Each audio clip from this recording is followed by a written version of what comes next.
welcome to Us Against Everything, where we quite literally talk about every single topic. Today we have our hosts, me, Liz, and Landen. What up, everybody? Today we are going to be covering the episode everybody has been quite literally waiting for, Mackenzie Shirilla. Mackenzie is a name that has been spreading around like wildfire since The Crash on Netflix came out, and a lot of people have opinions about that particular documentary, suggesting that they went a little too easy on her in there. I can see why, because there's a lot of points to this case. Basically, one, teenage love. Love. Right. Well, you know, puppy love, or what they consider love, can be very toxic and dangerous, as we already know before this whole documentary and everything happened. Oh, absolutely. And then not to mention the parents. The mean girl never ever gets the bullshit. They always just kind of fly by in life and all these wonderful handouts, especially Mackenzie, somebody like that. Ew. As if. And she still is, even in prison. Yeah, we're going to get into that too. But what I think is kind of hilarious is that Mackenzie wanted fame so badly.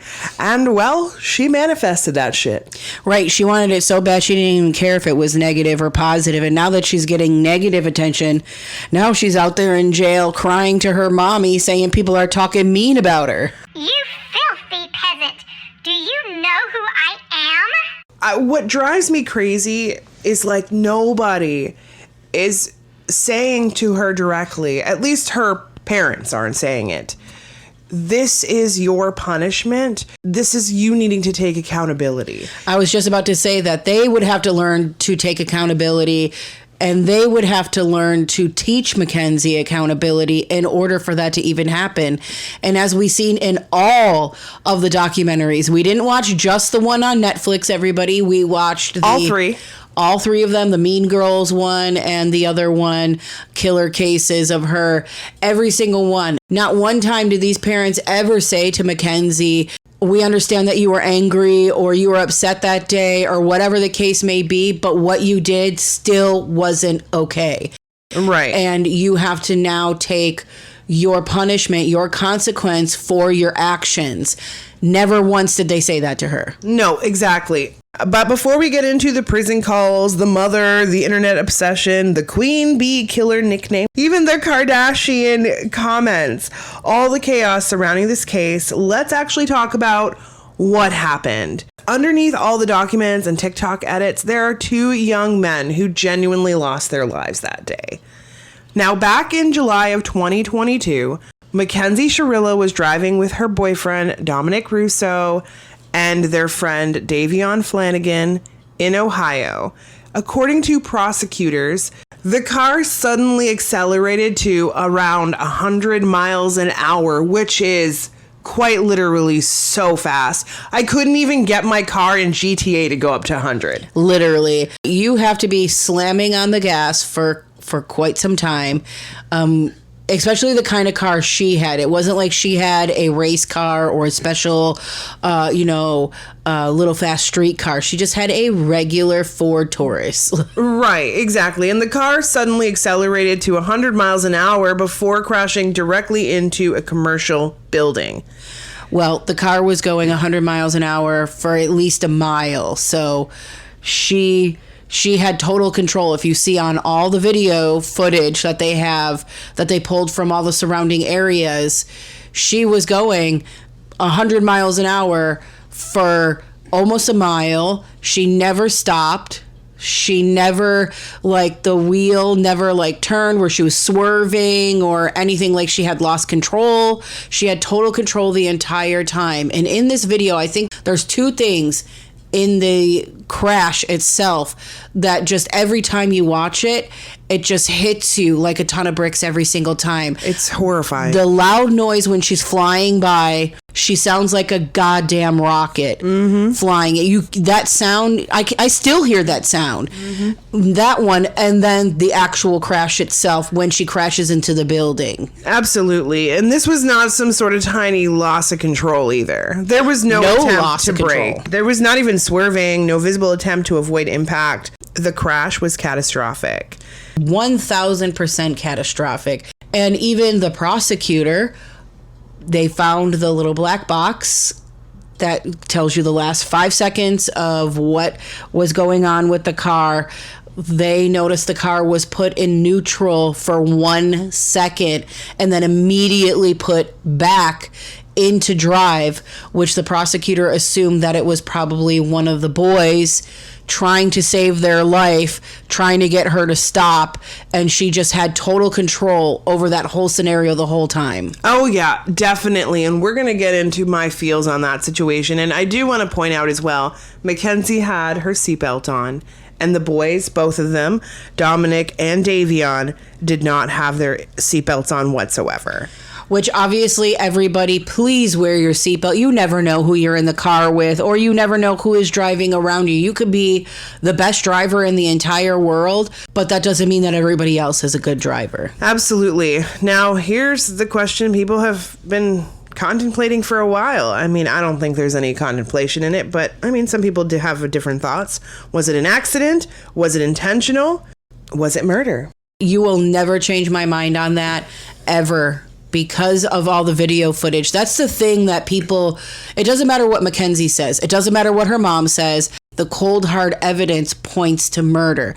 She could probably have gotten away with it, quite honestly, if she would have pressed on the brakes a couple of times, because nobody knows what happened in that car. She would have braked even once. She could have proved I tried and I couldn't. She, like you said earlier, could have very well gotten away with this, but because she had like fake empathy, it was her demeanor, her interviews, her prison calls, her mother, the way people online become obsessed with her, the way supporters treat her like she was some sort of misunderstood celebrity instead of someone who's actually convicted in a deadly crash. That's how you know that this was murder, because she never, ever tapped on the brake. Total vengeance. Like, she was out for blood that day. Yes. Nothing was stopping her from doing this. Absolutely. Now, let's get into a deeper look on this, because I think it's important to do so.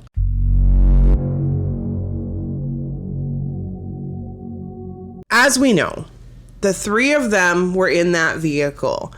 But what happened before to get to this point? And I'm going to talk about my visions and views on this quickly. I want to go way back. Before Mackenzie started dating Dom, there was another boy, I cannot remember what his name is. He also came forward and shared his thoughts and opinions on the fact that Mackenzie was absolutely batshit crazy when she didn't get her way. Yeah, we can't find his name anywhere, unfortunately, right now, but he was a boyfriend who was also heavily involved in Mackenzie's life, and from what I can see, she treated this guy pretty similar to Dom. Like, I feel like she was invading his life, obsessing, not letting him be alone. His family, though, was more involved. Like, Dom, of course, his family was involved too, but Dom had more freedom. He was kind of on his way to being, you know, a 20-something-year-old single guy, and he lived on his own. I was about to say, I mean, yeah, Dom had a very different dynamic. Although he had a loving family, his parents loved him. His parents allowed him to live on his own at a very young age. He had freedom. I don't think it was necessarily a bad thing.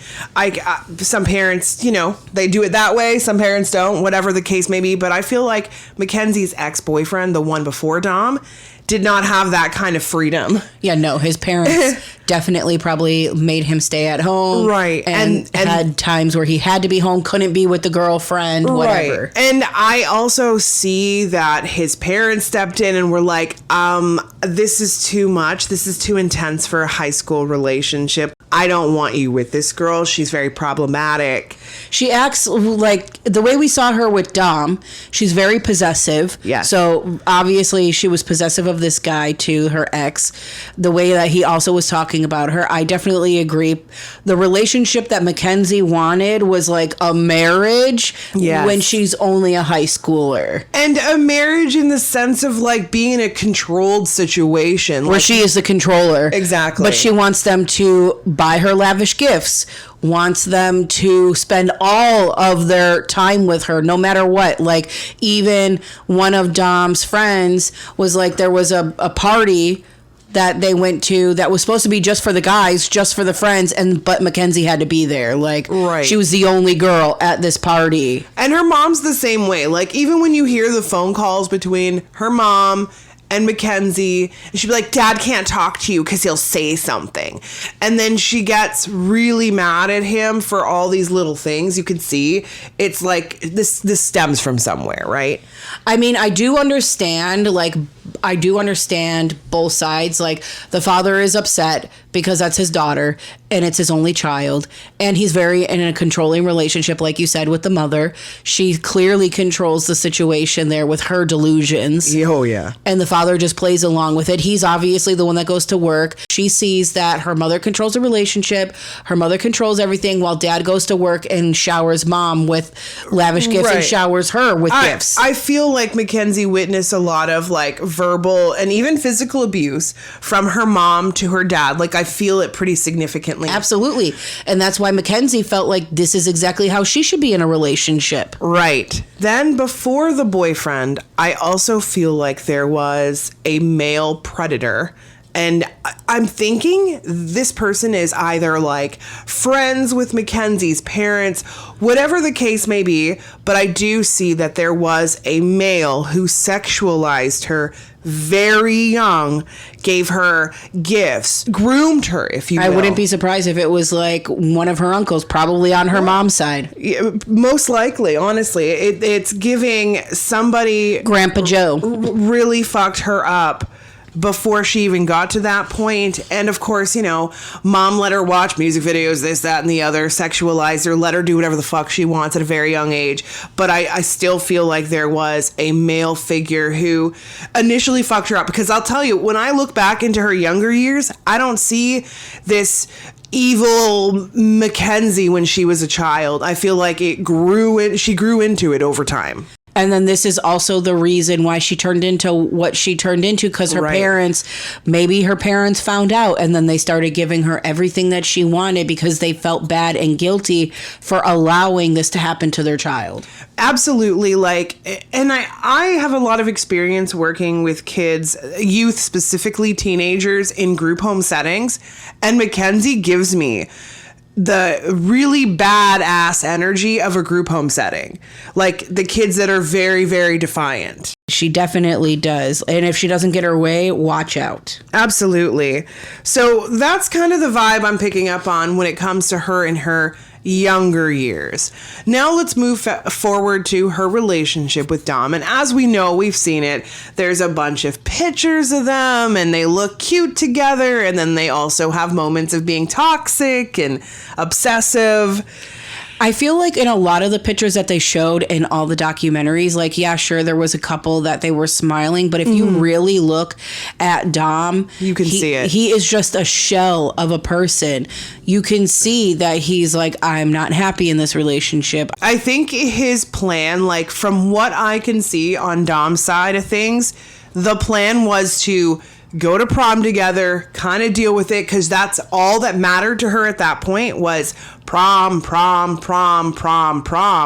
And I feel like his plan was like to break up with her after prom was done. I'm guessing you are absolutely right. I don't know when the time frame was, but I know that he, towards the end there, especially after that clip that we see of the video of Mackenzie trying to break in to Dom's house. Right. I feel like that moment, he was like completely done. He was, I'm done with this. And that is when the motion started, where he was trying to figure out how the hell am I getting out of this relationship. Absolutely. Then here's the other piece that no one has talked about at all, which is great because so we can cover it. But I feel like there were females that Dom would hang out with, and not necessarily like in a romantic way, because I'm not picking up on that, because I think he is smarter than that. Like, he knew his girlfriend would go ape fucking shit. Absolutely. But I feel like there were female friends, whether they were female friends connected to his family, females in his family, girls at school from the past, even girls connected to his guy friends. Like, there were women around. And I feel like Mackenzie was extremely jealous of this one particular girl. And he was at a point where he didn't care anymore. So he wasn't listening to her demands when it came to hanging out with other females. Well, they mentioned it. I'm not sure if it was in the Netflix one or the original, like the Mean Girls. Mackenzie mentioned that, or even maybe it was Rosie, I don't know, that Dom cheated on Mackenzie one time. One time he cheated on her in the beginning of the relationship. And I feel like she allowed that situation to just control the rest of the relationship, where she didn't trust him. She didn't want him around any girls. She had all these rules, all these things. You can't be around anybody, which was probably why she had to go to that party and everything else. But when you put a leash on somebody, especially a young boy who is also older than you, and you're leashing him up, telling him he can't be around any girls, any females, like you said, even his own family members, that is going to cause a lot of turmoil. And when you keep pressuring somebody like, well, I can't trust you because you cheated on me, then you should walk away from that relationship. It's like she didn't want it to be fixed, so she just wanted to use that as an excuse for the rest of the relationship. And be like, because you cheated on me one time, even though we're young, right, that means that you're just going to be a cheater for the rest of your life, and now I can never trust you anywhere. And that turned into her killing him. Right. Well, that is what I was trying to get to here on this next point, is like, they broke up all the time. They got back together all the time. But he was just kind of going with the flow of it. And from what I can see, this was absolutely premeditated. Like, I know she did trial runs. I know all of those things. We'll get into that in a moment. But I see that in her mind, she could not fathom the thought of living in this small town, day in and day out, going and seeing the home that she lived with him and built with him. In her mind, this is her mind thoughts. A new woman coming into the mix. She was like, if I can't have Dom, no one can, right? Absolutely. Yep. That's probably where it, like you said, that's where it started. Right. That's where it stemmed. And that's where it always stems from. It's a thought. It's her realizing, oh shit, if he does actually leave me, then I'm going to have to be stuck here and watching him be with somebody else, and her getting all the things that I got. Exactly. So in her mind, she was like not willing to even ever see anything like that. She was very immature. Like, so this was a plot. And if I'm going to be completely honest, I feel like she shared these things with her mom. She shared these things because her mom and her don't have a daughter-mother relationship. No, they're best friends. Right. Like, she tells mom things about intimate details, right? She told all these people that if she couldn't have Dom, she was going to get rid of him. And I genuinely believe that that was the plan. Now, let's talk about leading up to this situation. So a lot of you guys have asked me, like, what happened before? I think Rosie lied when it comes to the documentary. She lied so much. Yeah, she definitely did. But specifically, she lied about this moment in time, saying that the two of them were all lovey-dovey on each other, hugging and cuddling. No, I don't think any of that happened. I believe that they were already fucking heated.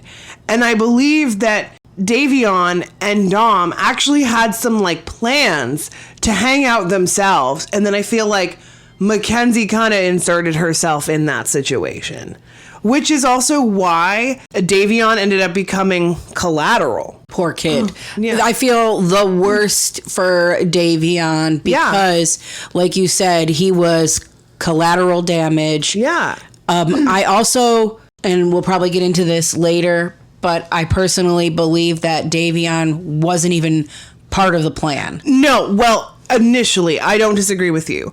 I see that Mackenzie was making accusations all night about how she wanted to kill herself. Like, I see that she said that stuff. I'm going to go in my car and fuck myself up. That was her way of getting the boys in the car with her. So Mackenzie mentioned recently in a phone call or to whoever, an interview, that she remembers, because we haven't covered this particular portion, where she just doesn't remember anything about the crash in any capacity. She is sticking to that story, but somehow she more recently remembers that at 4 o'clock in the morning, she woke up and Dom wasn't there. Right. And then she's like, where was he? Where was he at 4 o'clock in the morning? Why were you worried about where he was at 4 o'clock in the morning? He was still somewhere around the house that you guys were at. He could have been taking a crap for all you know. Like, right. Let the dude breathe. Like I said, she's got that leash so tight that it's like she's holding onto the collar, basically.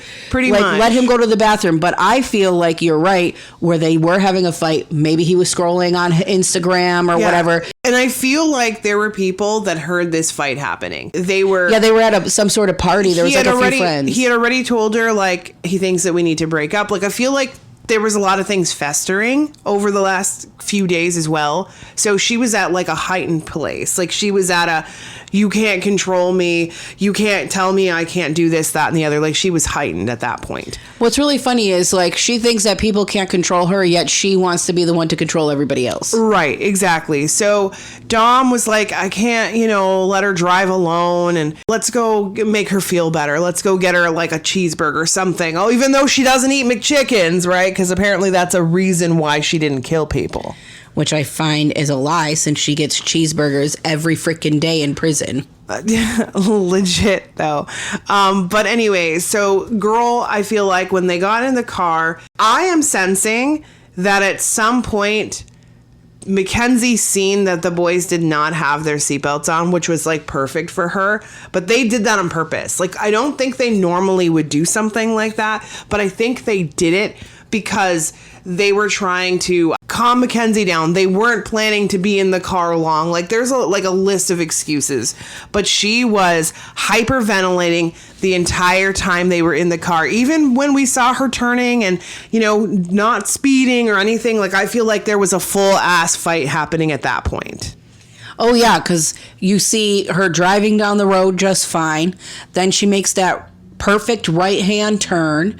She's going slow. She's very controlled with her driving. There's no swerving. There's no like slamming on the gas and going around the turn like 80 miles an hour and squealing the tires. And then all of a sudden, it's like the camera goes blank once she makes that turn. And then the next camera that picks her up, she's going 100 miles an hour like a speeding rocket. Right, exactly. And I am sensing we're the boys trying to take control of the situation. Like, I keep hearing Davion calling her name, relax, like, it's okay. And then Dom is like, baby, stop, like, calm down, it's fine, we'll get through this. Like, I see that she was like, no, you want to leave me for someone else, fuck you. And I, honest to God, feel like at that moment she put the pedal to the metal, and instantly Dom and Davion both knew what was coming next, because girl not only had done this in the past, like on multiple occasions with Dom specifically. She says, I don't give a fuck. We're all dying today. Like, she decided to make that choice. You're not wrong. I do feel like Davion and Dom did things. Like, I feel like Davion was trying to grab her from the top.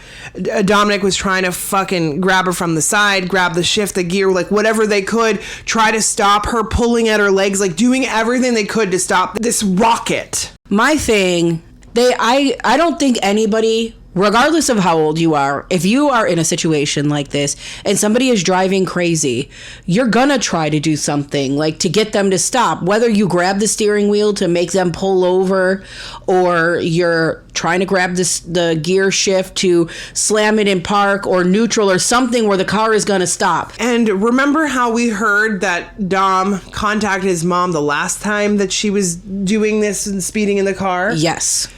I see that he went to grab his phone to call his mom again to tell her like he loves her or is gonna miss her. Like, I feel that this wave of like emotion came over him and he tried to grab for his phone to do something. Obviously he ran out of time because it was quick, right? She was going 100 miles an hour, and let's face it, I mean, she was driving in a city-like setting. It's not like she was driving in the back roads on a country road or something. Exactly. She was driving where there was turns, where there was houses, buildings, everything, and she did that on purpose. Mm-hmm, she did.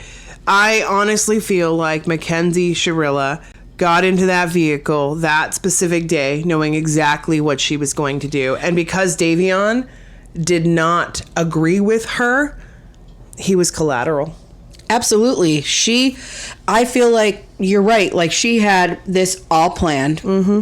And that's why I feel like Davion wasn't part of the initial plan. No. She was just dead set on taking out Dominic and herself. Right. Let's not forget, she did not expect to make it out of this crash. No. That is exactly why she was going 100 miles an hour, why she didn't want to stop. Yeah. Not everybody goes to the extreme that Mackenzie goes to and is like going to go out and kill, but clearly because of the environment and the lack of accountability and the lack of consequences for Mackenzie, she was like, fuck it, I'm gonna do this. Right. And she was like, if I can't have Dom, nobody's having him. Exactly. And like her mother, like there's no consequences to her actions, so she didn't understand that concept in any capacity. Like, what do you mean I'm losing my boyfriend because of my behavior? That's not happening. Like, I feel as though she somewhat knew that it was possible for her to survive based on the fact that she had her seatbelt on. But yes, I definitely agree that she was trying to kill herself. I also feel like with Davion,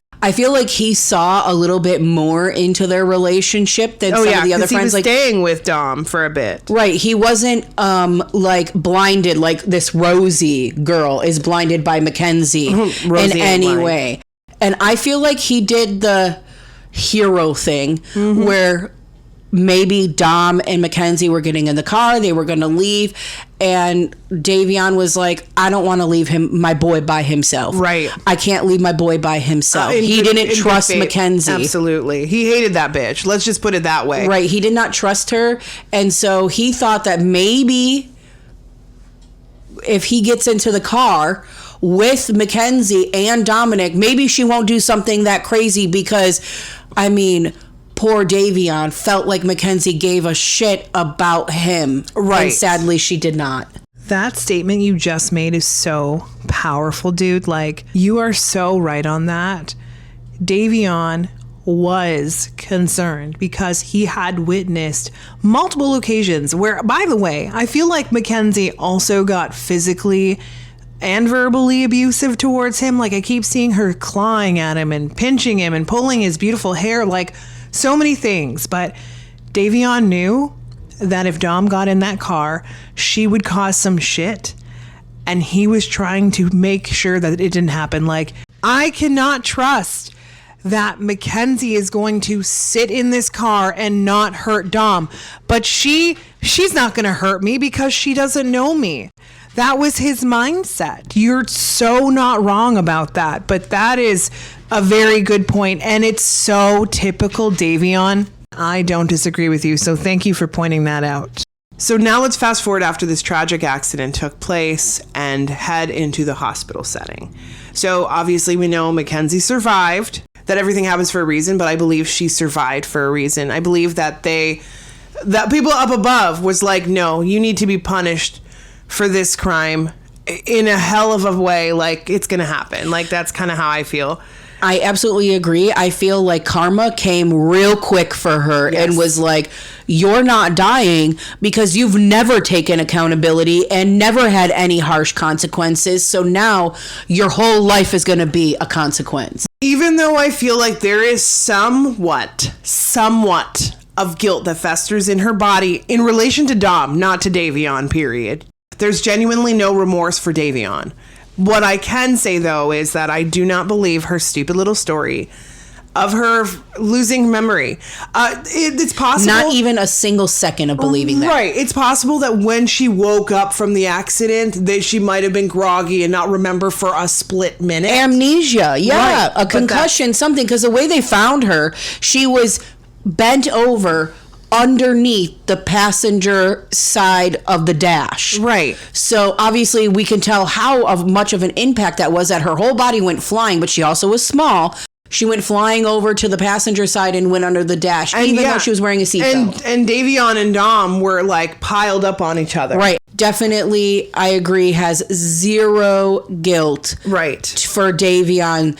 I feel like in her mind, she was like, he shouldn't have been there. Like, that's what she thinks in her head. Exactly. And here's the part of omission of guilt from the parent side of things. We got the body cam footage of mom and dad being told that Davion and Dom were dead. Shocked to shit. They knew. Fuck. Mackenzie has done this shit before. So they went into instant lawyer mode. Can't say this, can't say that. Because they knew their daughter was guilty. Absolutely. And then even when Dominic's mom found out, that was the most horrific.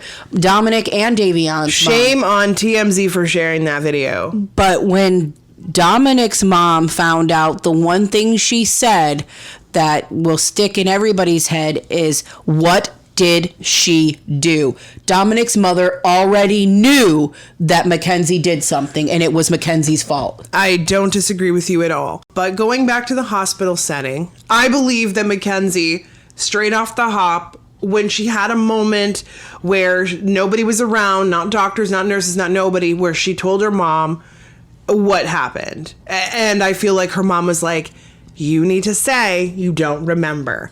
And we're going to stick to that story for the rest of your life. It is really bad. And I've been a firm believer since watching this. I feel like her parents should be in jail too, because Without she a doubt. was 17. She was a negligent driver.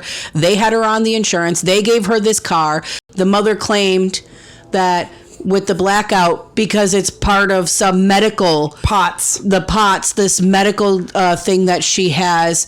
And then even the judge says to her, so you still felt like she deserved a license if she blacks out all the time? And the mother's like, yeah. And it's like, where did you think you were getting out of this? Right. Like, why would you tell Mackenzie to say you need to remember nothing? Because that's not going to get her out of this. Right. Like, I mean, there are parents out in the world, and I feel like this should happen, where a child gets a gun and takes it to school. The parents should be held accountable for having that gun accessible to their children. There is some states where that is happening now. Exactly. If you have a gun, these parents knew Mackenzie was going to take this vehicle. She's done it before, giving your child access to a killing machine and saying, here you go. Yeah, like all the things that lead up to this, that's like where one of my questions is if your daughter has this severe medical condition where she blacks out randomly. Now, the way the mother explains it is it only happens if she stands up quickly. Bullshit. Okay, so if it only happens when she stands up quickly, she's not standing in a goddamn car. Do you know what happens? Do you know what happens to her? All that happens is she gets fucking dizzy. Guess what? I have the same issue. Severe cases can affect your driving, of course, but this is a minor case. Right. So I'm just saying you can't use that. If it was so severe for Mackenzie, then she should have never gotten a license to begin with. And that puts you guys as the parents responsible, because you still signed off saying your child would drive safely. Exactly. And she did not. My other thing is why did her parents, and we already know because they just give Mackenzie everything, but a normal parent, if my child and I was getting multiple calls from other people, or I had to go keep rescuing my child or whatever because she was driving erratically all the time, this was not the first time that she did this, I would take her keys away, car's gone, it's getting locked up. You don't get a car until you can start showing me that you can be a responsible person. And I did want to point out, Laura asked, I want to know if the light in the car at the time when they were turning was on Dom's phone, was trying to alert someone or call someone. Yes. I think that's the moment he was trying to, or wanting to call his mom. And I think that's when Mackenzie lost it even further. But I just had to put that out there. Anyway, going back to the hospital room, all of that jazz, everyone's trying to get their story together. The parents knew what was coming next because they know Mackenzie's behavior and all of that jazz. Now let's fast forward to her conviction and the shock and sheer thought about how this could possibly happen. Honestly, I think she got off easy. Me too.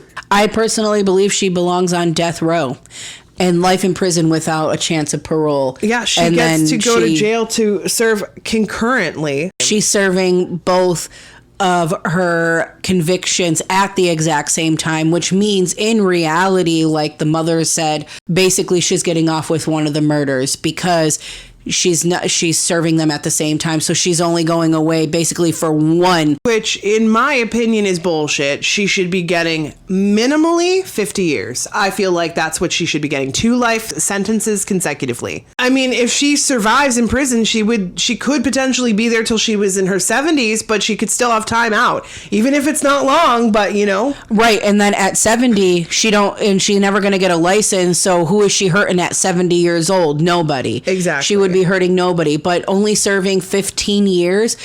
And then she's crying about how she's not going to have a life and a family and this and that. Girl, you are literally you were only 17 when this happened. Right. 15 years isn't that long. You'll only be in your 30s. You can still have a life. Quite literally. Which I don't believe you deserve because you negligently took 2 other people's lives away. Davion had no part in this relationship. He was just a friend to Dominic and trying to be a friend to Mackenzie.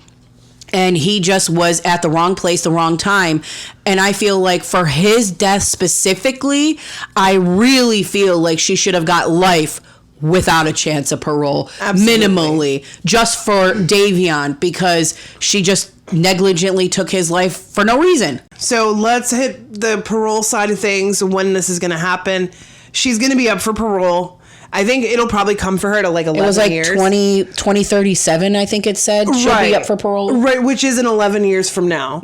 So I'm sensing that she's not going to get out. Because I hope not. Because at that point, even mom and dad, like, this is the part that no one knows. Even Yolanda who killed Selena. There was never any accountability. She had all this time in prison to take accountability for her fucking actions, and she never did. And that is what rehabilitation is all about. So these idiots think that by just sticking to their guns, that's going to help them. So no, Mackenzie, you're not getting out of prison at the time that you think it's going to happen. And then you and your dad and your mom are going to, oh, I'm so shocked that this didn't happen. Why am I not getting out? Maybe because you are not a good person. Maybe because you have no empathy or accountability. Right, all those things. And just the core simple fact that you're not telling the truth. Right. You're not telling the truth. You're not admitting your wrongdoings in this. You're sticking to that story that you don't remember anything, which we all know is a lie. Right. I feel like she's going to serve probably until she's 35. That's the vibe I'm picking up on. So they will do it again, and I feel like there will be something in place that'll happen and she'll get out. Now, with that being said, throughout this journey, this is not going to be the end of us hearing about her at all, period. Nothing. I know we've already heard that she's writing a book, but I feel like this book is just going to be so catastrophic. Like, she's just going to paint herself as this innocent victim bystander, which, by the way, will also be used against her when it comes to her parole hearing. Idiot. I hope it does. I hope it does. She's not going to try to better herself, educate herself, do things to make her look better. She's not going to do any of that. I mean, we already can see that she's not even trying to do any of those things. She's not laying low while she's in prison. She's getting all of these corrections and all of these violations while she's in prison right now, specifically a lot of violations due to her clothing because she's altering the prison clothing. No, she has to be the queen bee everywhere. Absolutely. You know? Like I said, we see all the violations. Right, exactly. So all of that's going to happen. I see that she's going to have at least one child, which, I mean, we should not be producing any children from that family. Let's be honest. I feel like we're going to see another Casey Anthony at that point now. Pretty much, honestly. She's going to get out. She's going to get followed. She might even be given an opportunity to make money on a television show. Like, obviously, yeah. She's going to be making money when she gets out one way or another. And I feel like something's going to happen with her dad. I don't know. Legally speaking, I even feel like there's going to be some legal consequences for mom to deal with too. Maybe not in relation to the daughter's crime, but definitely something. Let's talk about some of these phone calls and the things happening. Obviously, they're going to continue to keep recording her phone calls and dropping them and sending them. Like, somebody is connected to her, and Wade Wilson's another one that they are putting a lot of like calls out into the world about the crazy things that they say, because it's true. Like, you can't just, you're like, you can't fathom that there's no empathy or anything. And then you have mom going, don't say anything, don't say anything, don't say anything. Like, girl, we already know that she is guilty. There's nothing else that she can say that's going to make us all feel one way or another. And nobody believe your daughter. If they did before, they certainly don't fucking now. Now, here's my question. If people don't believe her now, would they even believe her if she even did try to show remorse? I mean, probably not. Right. I don't know if I would either. I don't know if I would feel like that was genuine, because I would feel like at this point, it's only because what she's hearing, like, even if she was magically listening to our podcast when this comes out and is like, maybe I should be a little more remorseful. Would we believe her? Probably not, because she didn't do it to begin with. It would be a forced thing. More than anything, though, at this point, we're not going to feel that remorse one way or another. But accountability, if she started taking accountability and was like, fuck, you know what? I did this. This is my fault. I belong here. I'm going to stick it out. I'm going to work on my shit. I'm going to try to be a better person. Then maybe people would believe her, but not until that point. And that is the key piece that she, her mother, her father, her lawyer, all the people getting the money out of her don't understand. Well, the lawyer understands, but you know, they're going to do their job anyway. I also feel like she's not even going to be remorseful, honestly. I see her having, obviously she's got her girlfriends in prison right now. She doesn't like girls, but she needs something. So there's that piece of it. I think it's just the attention. Yeah. That's what it boils down to. Whatever she can mold herself to. She's going to have that kind of reputation. And even the people that she's in prison with, she's in there with some serious, like, killers, like serial killers. She's literally in there with a serial killer. Yeah. Another Eileen Wuornos. Yes. The Rebecca who killed all those men when she met up with them for sex. That's literally like an Eileen. Yes. Although I don't feel that woman deserves to be in there. Me either. But the people that killed their children, yeah. Yeah, like those couple of women who killed their, like, one allowed their infant to get molested. Oh my God. And then distributed it. The other one just killed her child. Like, she's in there with some hard ass criminals, but she deserves it because she also killed people. Right. And then there was also that inmate that got out of prison, and she shared her thoughts on, you know, Mackenzie and who she was while she was in there as well. You know, so like there's a lot involved in this whole thing. But yeah, she came and said, which we all know that this was a show. Oh, big show. Where she was like, oh, Mackenzie didn't act that way when she came in. She was very, like, shy, very quiet. Didn't want to get in trouble. And I feel like that was obviously because Mackenzie was scared because she's in a prison and realized that she's in here with hardened, real criminals. Like, she's not in a daycare. Even like in the mom phone was call, like, yeah, when the mom was like, oh, are you with 12-year-olds? And she's like, no, we're with full-ass adults. Right. And then she's like, good. And she's like, no, that's not good. Right. And the mom's like, oh, I thought you would like to talk to some older people. And she's like, no, they're scary. And it's like, yeah, when she was in the juvenile detention center before she got put in the regular prison, when she was actually tried as an adult, she was the oldest, right? She was 17. She had 12 and 13-year-olds and 14-year-olds with her, where she was 17. So she was the top of the food chain. She was bigger than them. Of course, she would like being in that prison better because she could run the game. Now she's the youngest. Right. in her cell block where the rest of them are all in their 30s and 40s and whatever like that, and she's only 18 at this time. Exactly. People have been asking if prison changed her. Honestly, I don't think so. It just pulled out what was already in there. Yes, I was about to say it just allowed her to be who she really is, because we know who Mackenzie is because we saw those videos and we saw the way she talked to her boyfriend. She is exactly who she is on the inside as she is on the outside. Absolutely. And there's so much hate in the world for Gypsy Rose.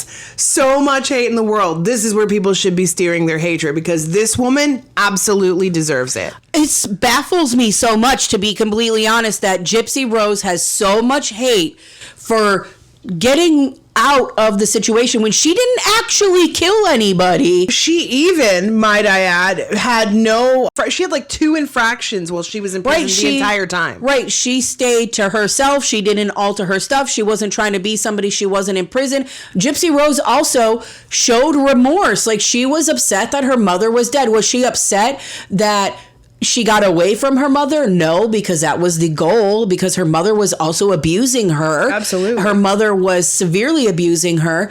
Whereas with Mackenzie, she actually was the one who was the murderer. She was the one behind the wheel. And people are like, free Mackenzie. Why? Why would we free her? Because she doesn't eat chicken. Screw that shit. I don't care what you eat or don't eat. That doesn't mean that you're not a killer. Now, let's go forward here. The reason I brought Gypsy Rose up is because Gypsy Rose had like an interview with Kim Kardashian a few years back when she got out. This fool, Mackenzie, is like, yeah, man, I want Kim Kardashian to represent me. Does Kim Kardashian even have a law degree? I'm pretty sure did she even take failed the bar exam? But even if she did, let's just say she went forward and actually fucking did this. Why would she represent a girl that the whole world fucking hates? World hates you, girl. Like, nobody likes you. Maybe your little minions, Rosie obsessed with you. By the way, Rosie knew. I want to put this out there too, because I think this is important. I believe with all my heart, specifically Rosie, she's one of those followers that to the highest degree. I'm going to follow everyone, all of them popular girls. And I feel like Mackenzie shared some details with Rosie, and Mackenzie and Rosie was like, I'm going to save that. I ain't telling nobody. I feel like she told her she wanted to kill Dom. I really believe that. I believe it too. And I think that's another reason she did not see the police officers, the investigators, because they might have asked her for a lie detector test. And that would prove she knew. And that's not what she wanted. So let's just quickly put this in here. So Kim Kardashian is not a lawyer. Period. First and foremost, she did complete her 6-year legal apprenticeship program in California, and she did pass her first-year students, often called the baby bar exam, back in 2021, but has yet to pass the full California bar exam. So therefore, what are you doing, Mackenzie? She's not even a lawyer. She cannot even represent you. Somebody probably told her in prison and was like, yo, you so popular, you should get fucking Kim Kardashian to fucking I mean, obviously represent. she's trying to listen to these freaking lowlifes in prison, but like, you can't hire somebody who isn't, which is probably another big reason why Kim said no, because she genuinely cannot. In the future, when 2037 comes along, that's still not going to happen. I don't think Kim wants... Now, I'm not Nobody a Kim Kardashian fan in any capacity, but I don't think she wants to be wrapped up in this. Oh, definitely not, especially when she have that coke fucking shit happening. Right, she got her own problems going on, Mackenzie. She's going down for $3.2 million in a coke scandal with her Skims. Like, she's got enough to worry about. She's going to have to represent herself there. Exactly. So she thinks she's going to have this cushy, comfy life, even when she gets out of prison. I honestly wouldn't be surprised if people start going out there freaking driving 100 miles an hour right at Mackenzie. When Mackenzie drops her book, I will absolutely be going piece by piece and dissecting the shit out of it. And we'll do it here because I feel like it's going to happen early next year. A lot of lies in connection, and because she is a terrible student, like she actually failed at everything in school and barely passed, I feel like she's gonna get a ghostwriter to write this out, maybe her mom. Of course, because she can't do anything for herself. I mean, even buying her own stuff, she couldn't get her own fucking job and buy her own fucking clothes and shit. She had to get it from her mommy and daddy and then her boyfriends. This woman, I feel like her and Kendra, the woman who was sending those disgusting, threatening messages to her daughter, Lauren, I believe that her and mom are gonna fucking like get together and hang out. Something just telling me that. I mean, they should be best fucking friends. I think we have covered quite literally everything we can with this case. I also want to throw out there real quick, Dominic and Davion, I believe that their suffering was really quick. I feel like the two of them took each other, like, bro shake, bro hands, hanging out up there together, obviously with their family, but they are nowhere near Mackenzie. Like, Dom has zero interest. Anytime she says quite literally anything connected to, oh, my love, I love him, he was my soulmate. No, the fuck he wasn't. And he wants everyone to know that he is absolutely ecstatic with the way this went down, that she's being held accountable for her actions. From the other side is not visiting Mackenzie. He doesn't feel bad for her. I don't even believe, like, in the Netflix documentary when they were at the cemetery. Yes. And they were doing that pendulum. Dad was like, do you have a message for Mackenzie? And it spelled out love. I don't even feel like that was for her. I feel like he was saying that to his parents. I don't disagree with you. They have both crossed over. They are on the other side.